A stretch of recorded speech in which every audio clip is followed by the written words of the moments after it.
Fierce কোরবানিদের জন্য আমরা ছেলে বাচ্চাদের সুন্দর সুন্দর পার্টি ড্রেস নিয়ে এসেছি। এটার যেই ফুল ভিডিও থাকবে সেখানে একদম 6 মাস থেকে শুরু করে 6 বছরের বাচ্চাদের থাকবে। বাট এখানে রামপার থাকছে কত বছর থেকে কত বছর? 1 থেকে 6 বছর। এখানেও 1 থেকে 6 বছরের থাকছে। দেখেন ফ্যাব্রিক্স কোয়ালিটি দেখেন, সামার ফ্রেন্ডলি দেখেন, পুরোটা স্টোন করা। চাইলে এটা খুলে পরাতে পারবেন, শুধু প্যান্ট শার্ট পরাতে পারবেন, এভাবে রামপার করেও পরাতে পারবেন।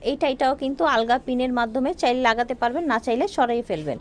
আচ্ছা আমরা এক এক করে দেখিয়ে দিই কী কী কালেকশন আছে। ভিউয়ার্স এত কালারফুল, এত সুন্দর, চাইলে কিন্তু এই রামপারগুলো মেয়ে বাচ্চাদেরও পরাতে পারবেন, বাট স্পেশালি এগুলো ছেলে বাচ্চাদের। এখন অনেকেই কিন্তু একটু গর্জিয়াস টাইপের কালেকশন চায় ছেলে বাচ্চাদের জন্য, দ্যাটস ওয়াই কিন্তু এই কালেকশনগুলো করা। প্রাইস কিন্তু খুবই রিজনেবল থাকছে। প্রত্যেকটা রামপারের প্রাইস হবে ভাইয়া 1100 করে। বয়স থাকছে একেবারে 1 বছর থেকে 6 বছর পর্যন্ত। এটার ফুল ভিডিও যাবে, সেটা দেখবেন, অথবা এখানে কিন্তু ফোন নাম্বার দেওয়া আছে শোরুমের, এই নাম্বারে যোগাযোগ করবেন। ইউ অ্যান্ড বিউটিফুল থেকে দেখাচ্ছি।